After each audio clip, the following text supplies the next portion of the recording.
Assalamualaikum warahmatullahi wabarakatuh. Perkenalkan, nama saya Mahyuda Pratama, NPM 192191177, dari kelas 2E Penjas 2019. Nah, di sini saya akan memaparkan materi tentang pengertian pendidikan jasmani, asumsi dasar program pendidikan jasmani, karakter program pendidikan jasmani, ruang lingkup materi pendidikan jasmani, dan isu kurikulum pendidikan jasmani. Nah, yang pertama ada pengertian pendidikan jasmani. Apa sih yang dimaksud pendidikan jasmani? Nah, pendidikan jasmani merupakan bagian integral dari sistem pendidikan secara keseluruhan yang memfokuskan pengembangan aspek kebugaran jasmani, keterampilan gerak, keterampilan berpikir kritis, stabilitas emosional, keterampilan sosial, penalaran, dan tindakan moral melalui aktivitas jasmani. Nah, peningkatan keterampilan gerak, kesegaran jasmani, pengetahuan dan sikap positif terhadap pendidikan jasmani sangat ditentukan oleh sebuah kurikulum yang baik. Nah, kurikulum itu sendiri nampaknya terlalu abstrak untuk didefinisikan secara tegas dan jelas. Nah, sebab di dalam kurikulum tersebut termasuk segala sesuatu yang direncanakan dan diterapkan oleh para guru, baik secara implisit maupun eksplisit. Namun secara sederhana mungkin dapat dikatakan bahwa kurikulum pada dasarnya merupakan perencanaan dan program jangka panjang tentang bagaimana pengalaman belajar, model, tujuan, materi, metode, sumber, dan evaluasi. Nah, pendidikan jasmani adalah suatu proses pembelajaran melalui aktivitas jasmani yang didesain untuk meningkatkan kebugaran jasmani, mengembangkan keterampilan motorik, pengetahuan dan perilaku hidup sehat dan aktif, sikap sportif, dan kecerdasan emosi. Nah, yang selanjutnya ada asumsi dasar program pendidikan jasmani. Nah, ada 3 asumsi dasar program pendidikan jasmani, yaitu satu, program pendidikan jasmani dan program olahraga mempunyai tujuan yang berbeda. Nah, pembuatan program olahraga terutama ditujukan untuk mereka yang betul-betul mempunyai keinginan atau ketertarikan untuk mengkhususkan diri pada salah satu atau beberapa cabang olahraga, dan keinginan untuk memperbaiki kemampuan agar dapat berkompetisi dengan orang lain yang mempunyai keinginan dan minat yang sama pula. Nah, sebaliknya, pembuatan program pendidikan jasmani ditujukan untuk setiap anak didik, dari mulai anak yang berbakat sampai anak yang sangat kurang keterampilannya. Nah, dari mulai anak yang tertarik dan tidak tertarik sama sekali. Nah, tujuan utama pembuatan program tersebut adalah menyediakan dan memberikan berbagai pengalaman gerak untuk membentuk fondasi gerak yang kokoh, yang pada akhirnya diharapkan dapat mempengaruhi gaya hidupnya untuk aktif dan sehat. Nah, olahraga memiliki olahraga mungkin akan merupakan salah satu bagian dari program pendidikan jasmani, akan tetapi bukan satu-satunya pilihan. Nah, yang kedua ada anak-anak bukanlah miniatur orang dewasa. Nah, kebutuhan, perhatian dan minat anak-anak berbeda dari kebutuhan, minat dan perhatian orang dewasa. Nah, oleh karena itu sudah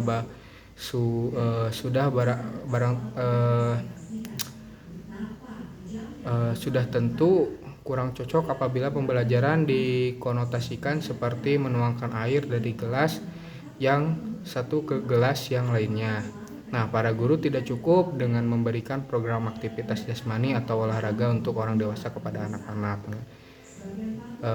Karena orang dewasa dan anak-anak itu berbeda dari segi ketahanan atau segi fisiknya. Nah, yang ketiga anak-anak yang kita ajar sekarang tidak tidak untuk dewasa sekarang. Nah, para pendidik mempunyai tantangan yang cukup berat dalam mempersiapkan anak didik di masa yang akan datang. Nah, yang belum bisa didefinisikan dan dimengerti secara jelas.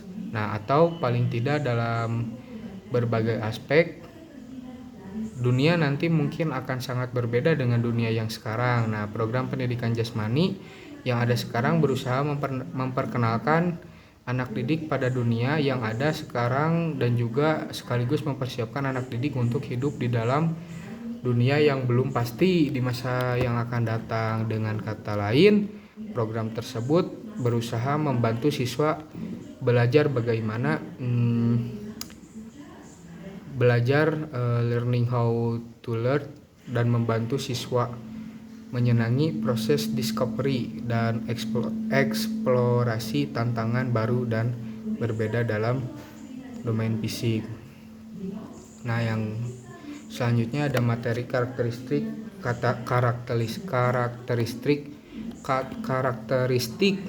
program pendidikan jasmani. Nah, sehubungan dengan anggapan dasar tersebut di atas, maka program dan penyelenggaraan program pendidikan jasmani hendaknya mencerminkan anggapan dasar tersebut di atas. Nah, dua pedoman yang sering digunakan untuk dapat mencerminkan anggapan dasar tersebut antara lain adalah developmentally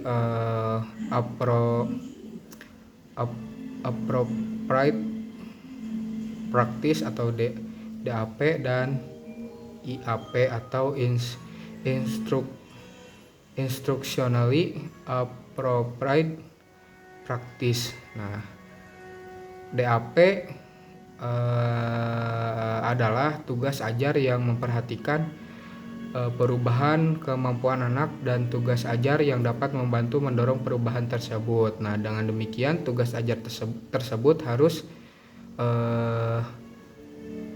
sesuai dengan tingkatan perkembangan anak didik yang sedang belajar. Nah, yang IAP atau Instructional Appropriate Practice adalah tugas ajar yang diberikan diketahui merupakan cara-cara pembelajaran yang paling baik. Nah, cara pembelajaran tersebut merupakan hasil penelitian atau pengalaman yang memadai yang memungkinkan semua anak didik memperoleh kesempatan dan keberhasilan belajar secara optimal.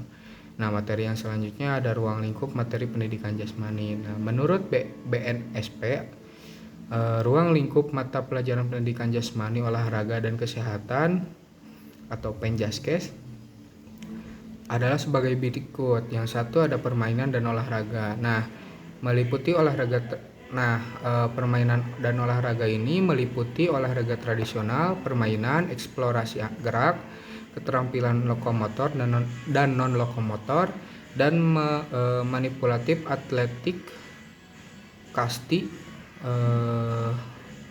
rounders, sepak bola, bola basket, bola voli, tenis meja, tenis lapang, bulu tangkis, dan bela diri secara aktivitas serta aktivitas lainnya. Nah, aktivitas pengembangan. Nah, meliputi mekanisme sikap tubuh, komponen kebugaran jasmani, dan bentuk postur tubuh serta aktivitas lainnya. Nah, yang selanjutnya ada aktivitas senam, meliputi ketangkasan sederhana, ketangkasan tanpa alat, ketangkasan dengan alat, dan senam lantai serta aktivitas lainnya. Yang selanjutnya ada aktivitas ritmik.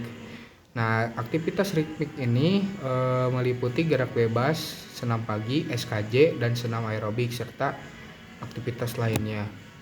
Nah, aktivitas air meliputi permainan di air, keselamatan air, keterampilan air, bergerak di air, dan renang. Nah, untuk keterampilan bergerak di air seperti pembelajaran gaya dada di renang, gaya bebas, gaya punggung, dan lain-lainnya. Nah, yang selanjutnya ada pendidikan luar sekolah. Nah, meliputi piknik atau karya wisata. Nah, pengenalan lingkungan, berkemah, menjelajah, dan mendaki gunung. Nah, pada saat di sekolah kita pasti sering mendengar camping atau masa orientasi, dan yang lain-lainnya. Itu adalah sebuah eh, ciri-ciri atau evaluasi atau salah satu dari ruang lingkup materi pendidikan jasmani. Nah, yang selanjutnya ada kesehatan. Nah, dalam kesehatan ini meliputi penanaman budaya hidup sehat dalam kehidupan sehari-hari, khususnya yang terkait dengan perawatan tubuh agar tetap sehat, merawat lingkungan yang sehat, memilih makanan dan minuman yang sehat, dan mencegah dan merawat cedera, mengatur waktu istirahat yang tepat, berperan aktif dalam kegiatan P3K dan UKS. Nah, materi yang selanjutnya ada isu kurikulum pendidikan jasmani. Nah, berdasarkan uraian di atas, secara teoritis kita menyadari bahwa pembuatan dan pelaksanaan kurikulum pendidikan jasmani cenderung diarahkan dalam membantu anak didik untuk tumbuh dan berkembang sesuai dengan tujuan pendidikan. Nah, namun demikian, harapan tersebut tidak selalu dapat mudah terwujud dalam pelaksanaannya, seperti ada hal-hal atau gangguan yang lain. Nah, beberapa isu ini yang muncul dalam kurikulum pendidikan jasmani SMA atau MA dapat kita telusuri berdasarkan beberapa sudut pandang sebagai berikut. Nah, yang pertama ada isu program. Nah, isu program kurikulum SMA atau MA dapat kita amati antara lain dari dua sisi, yaitu materi kurikulum dan distribusi alokasi waktunya. Nah, walaupun tujuan pendidikan jasmani di SMA sangat sesuai dengan tujuan pendidikan pada umumnya, namun seringkali para guru terlena oleh materi kurikulumnya. Nah, materi kurikulum SMA atau MA pada dasarnya merupakan berbagai gerak dasar. Nah, yang antara lain dapat diklasifikasikan ke dalam cabang olahraga atletik, permainan senam, bela diri, dan olahraga tradisional. Nah, kenyataan ini sering mengiring para guru. Nah, yang pertama ada memaksa diri mengajar olahraga yang untuk beberapa siswa mungkin belum saatnya karena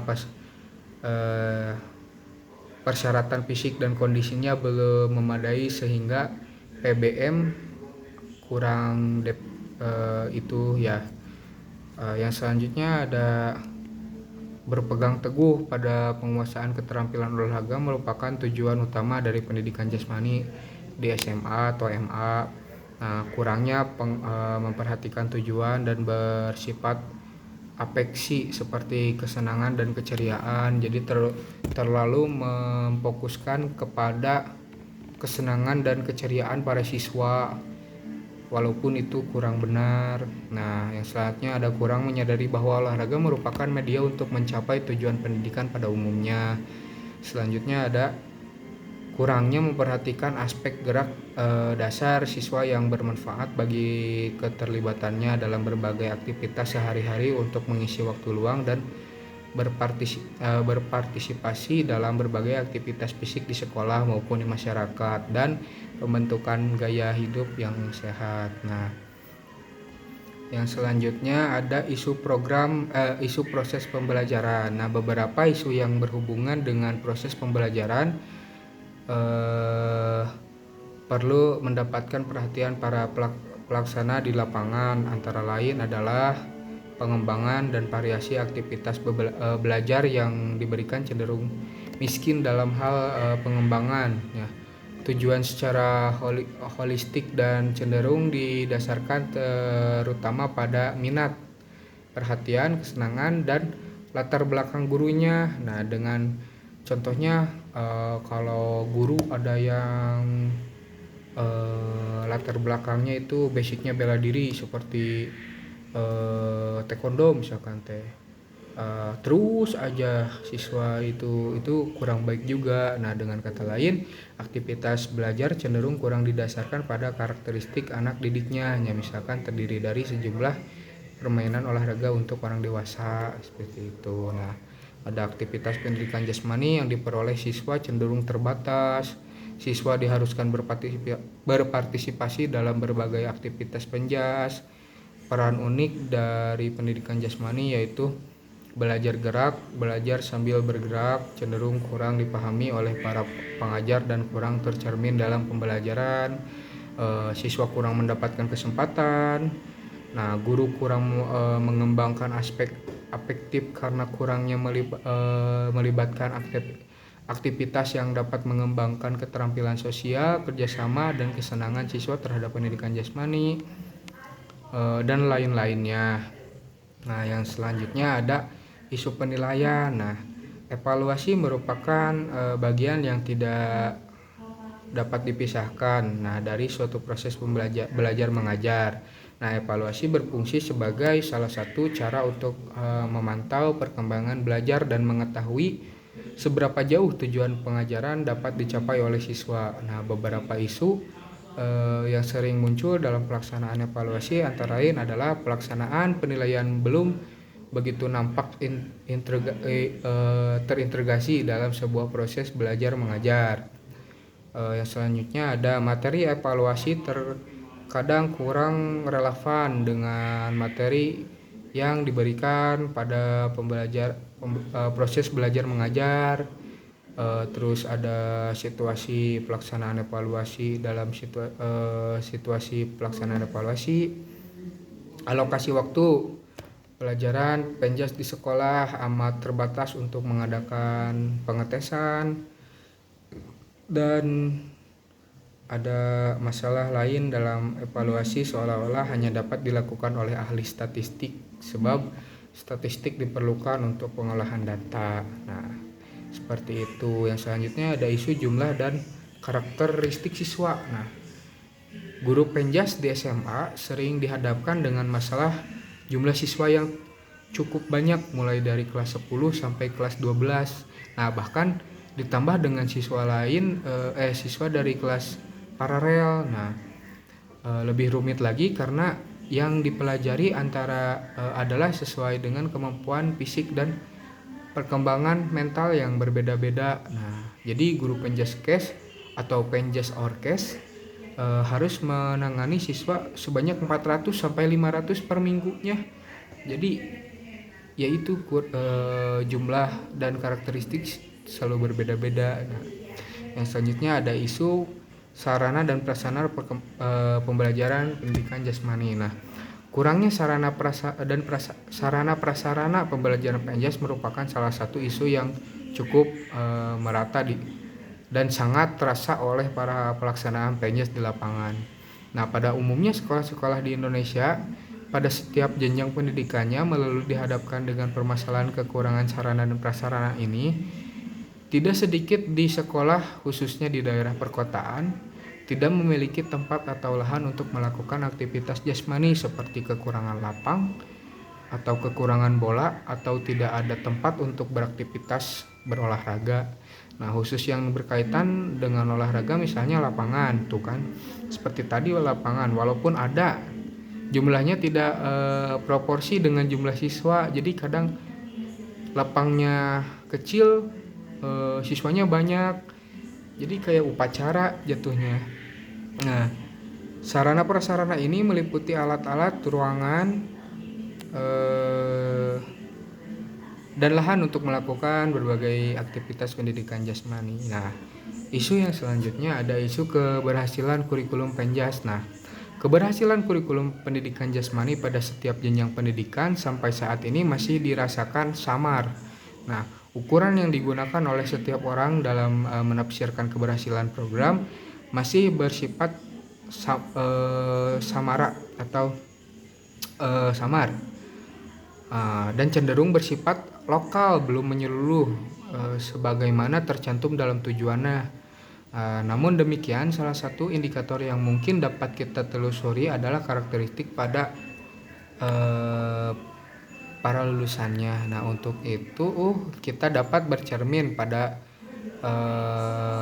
karakteristik lulusan pendidikan jasmani yang dijadikan patokan di beberapa negara maju, misalnya seperti dikemukakan oleh NASPE atau National Association for Sport and Physical Education. Nah, yang intinya adalah memiliki keterampilan yang penting untuk melakukan bermacam-macam kegiatan fisik. Yang kedua ada bugar secara fisik, yang ketiga ada berpartisipasi secara teratur dalam aktivitas jasmani. Yang selanjutnya ada mengetahui akibat dan manfaat dari keterlibatan dalam aktivitas jasmani. Selanjutnya ada menghargai aktivitas jasmani dan kontribusi terhadap gaya hidup sehat. Nah, mungkin sekian yang dapat saya sampaikan. Mohon maaf apabila banyak kesalahan. Assalamualaikum warahmatullahi wabarakatuh.